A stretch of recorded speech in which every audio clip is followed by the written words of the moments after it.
أعوذ بالله من الشيطان الرجيم. بسم الله الرحمن الرحيم.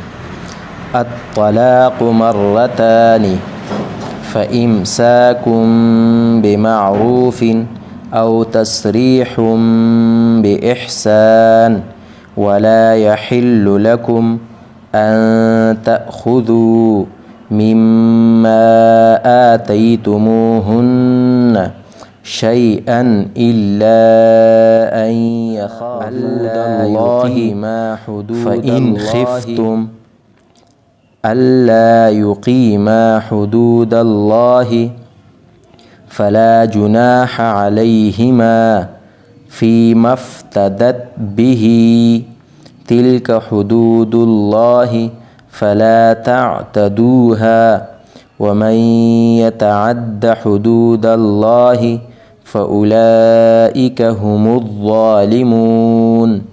فإن طلقها فلا تحل له من بعد حتى تنكح زوجا غيره. فإن طلقها فلا جناح عليهما أن يتراجعا إن ظنا أن يقيما حدود الله وتلك حدود الله يبينها لقوم يعلمون.